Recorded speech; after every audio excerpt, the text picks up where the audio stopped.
इस वीडियो में हम वैलेंस बॉन्ड थ्योरी की बेसिस पर फॉर्मेशन ऑफ NiCl4 2 माइनस, आप इसी को टेट्राक्लोरोनिकेलेट सेकेंड आयन भी कह सकते हैं।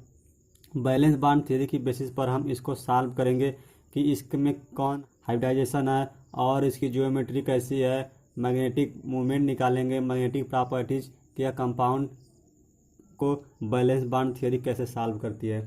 तो चलिए पहले कैसे आप निकालेंगे। तो सबसे पहले आप सेंट्रल मेटल एटम की ऑक्सीकरण अवस्था निकालेंगे कि जो सेंट्रल मेटल एटम है वह किस स्टेट में उस कॉम्प्लेक्स में प्रेजेंट है। तो देखिए, the oxidation number of nickel in NiCl4-2 complex is +2। जो निकिल है इस कॉम्प्लेक्स में +2 की स्टेट में है। आप चाहे तो निकाल सकते हैं।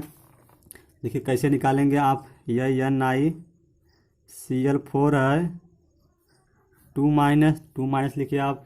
देखिए आप एन की निकिल की जो x मान लीजिए, फिर प्लस Cl की -1 होती है और 4 Cl है तो 4, और यह इक्वल टू में -2। x -4 इक्वल टू -2, x बराबर +2। यानी यहाँ निकिल जो है किस स्टेट में है, यह Ni2+, निकिल 2+ की स्टेट में है। तो आप इसके बाद अब निकिल का इलेक्ट्रॉनिक कॉन्फ़िगरेशन करेंगे। निकिल का जो एटॉमिक नंबर होता है वह 28 होता है।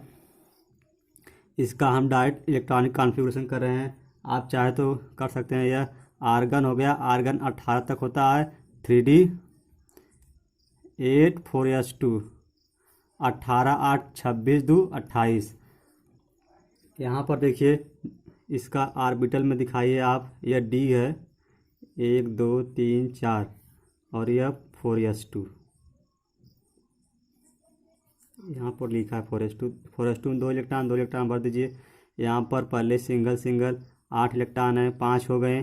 फिर इसके हम पेयरिंग करते हैं, 6 7 8 हो गए। अब हम यहाँ पर p ऑर्बिटल भी लेंगे। क्यों? क्योंकि जो सेंट्रल मेटल एटम है according to valence bond theory के अनुसार यह उतना ही हाइब्रिड ऑर्बिटल बनाएगा जितना इसके पास लिगेंड होता है। तो 4 लिगेंड है तो 4 हाइब्रिड ऑर्बिटल बनाएगा। तो देखिए कैसे बनाएगा 4 हाइब्रिड ऑर्बिटल। 4p लिख लीजिए आप यहाँ पर। चलिए अब देखिए यहाँ पर हमने केवल निकिल की है। अब निकिल यहाँ पर 2+ की स्टेट में है, तो यहाँ पर लिखिए निकिल 2+। इसका इलेक्ट्रॉनिक कॉन्फ़िगरेशन करिए।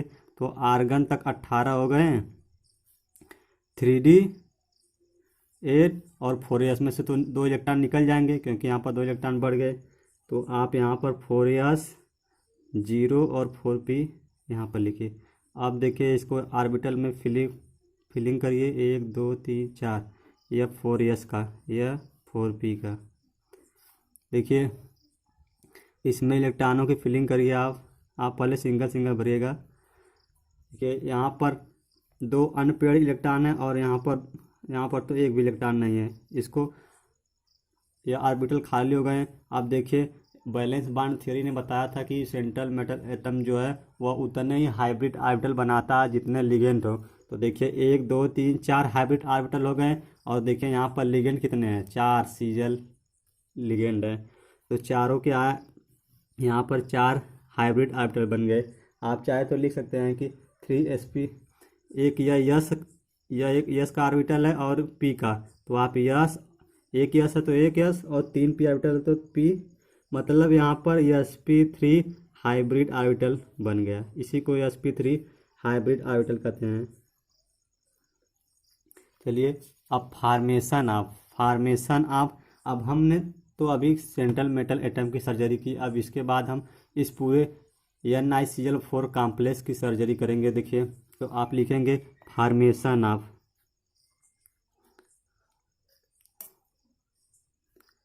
NiCl4 2-। तो यहाँ पर देखिए यह 3D, यह वाला आप इलेक्ट्रॉनिक कॉन्फ़िगरेशन लिखिए, इसको 3D लिखिए, 1 2 3 4। इलेक्ट्रॉन फ्लिप कर दीजिए 1 2 3 4 5 6 7 8 और 4s में तो एक भी इलेक्ट्रॉन नहीं है। और यह 4s देखिए यहाँ पर। अब यही जो आपका लिगेंड है यह मेटल के वैकेंट माने खाली ऑर्बिटल को जो है ओवरलैप करके बॉन्ड बना लेता है। तो देखिए यह से आपका लिगेंड है। लिगेंड आप चाहे तो इसको ऐसे दिखा सकते हैं Cl। यह अपना पेयर आप इलेक्ट्रॉन डोनेट करता है लिगेंड, तो पेयर आप इलेक्ट्रॉन डोनेट करेगा तो यह Cl इसके साथ जो है बॉन्ड बना लेगा। कौन सा बॉन्ड? Coordinate bond. इसको जनरली एज्यूम किया गया प्योरली कोवेलेंट बॉन्ड।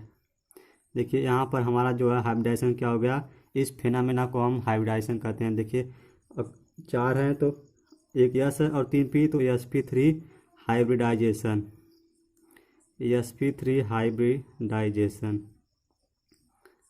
यदि हम यहाँ पर डी ऑर्बिटल भी हाइब्रिडाइजेशन में भाग लेता तो हम यहाँ डी भी लिख देते, लेकिन यहाँ पर डी भाग नहीं लिया डी ऑर्बिटल हाइब्रिडाइजेशन में, इसलिए ये केवल एस ऑर्बिटल और पी ऑर्बिटल हाइब्रिडाइजेशन में भाग लिए हैं, इसलिए sp हाइब्रिडाइजेशन हुआ यहाँ पर। देखिए वैलेंस बॉन्ड थियरी के अकॉर्डिंग इस कॉम्प्लेक्स की हमको जो है किस हाइब्रिडाइजेशन में पता चल गया। अब हम इसकी जियोमेट्री पता करेंगे कि यह इस कॉम्प्लेक्स की जियोमेट्री क्या है। तो जियोमेट्री आप जानते हैं जो sp3 हाइब्रिडाइजेशन जो होता है वो टेट्राहेड्रल होता है। टेट्राहेड्रल की जियोमेट्री कैसी होती है? यहाँ पर आप निकेल लिखिए, एक Cl यहाँ पर, एक यहाँ पर Cl यहाँ पर आप बना दीजिए। यह क्या? Tetrahedral geometry, tetrahedral.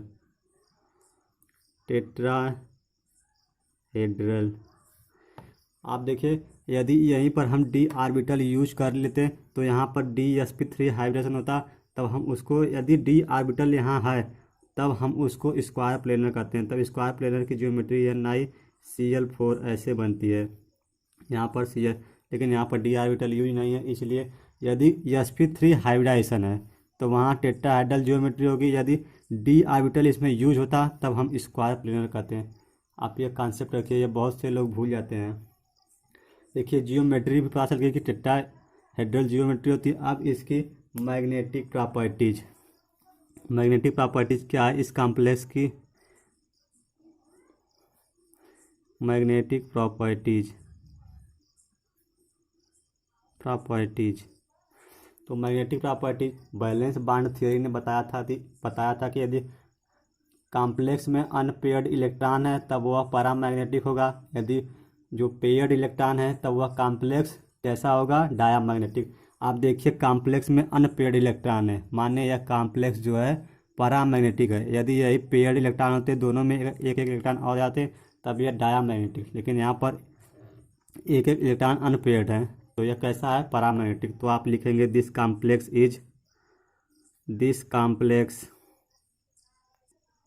इस कॉम्प्लेक्स की जो है मैग्नेटिक प्रॉपर्टीज होगी वह डायामैग्नेटिक। क्यों? क्योंकि इस कॉम्प्लेक्स में जो अनपेयर्ड इलेक्ट्रॉन है, तो आप लिखेंगे this complex is paramagnetic due to presence of 2 unpaired electron. यदि पेयर्ड इलेक्ट्रॉन होते तो यह कॉम्प्लेक्स जो है डायामैग्नेटिक होता। तो चलिए नेक्स्ट प्रॉपर्टीज के क्या बताते हैं। Magnetic moment, valence bond theory के अनुसार हम मैग्नेटिक मोमेंट भी निकाल लेते हैं। मैग्नेटिक मोमेंट निकालने के लिए फार्मूला होता है म्यू बराबर √n × n+2, जहाँ n क्या है? नंबर ऑफ अनपेयर्ड इलेक्ट्रॉन है, नंबर ऑफ अनपेयर्ड इलेक्ट्रॉन। आप चाहे तो लिख लीजिए n बराबर नंबर ऑफ अनपेयर्ड इलेक्ट्रॉन। तो यहाँ पर देखिए कितने अनपेयर्ड इलेक्ट्रॉन है? 2 अनपेयर्ड इलेक्ट्रॉन है। तो आप n की वैल्यू क्या रखेंगे? n की वैल्यू 2, तब आप इसी को हल कर दीजिए, इसकी मैग्नेटिक मूवमेंट आ जाएगा √2 × 2+2 कितना आएगा? 2 2 4, √2 और 2 2 4 और 4 दूनी 8, √8। चाहे तो आप और भी अधिक ले जाइए, इसकी यूनिट जो होती है Bm, बोर मैग्नेटिक, यह मैग्नेटिक मोमेंट की यूनिट होती है। तो देखिए वैलेंस बॉन्ड थ्योरी के अनुसार क्या क्या हमने सॉल्व किया।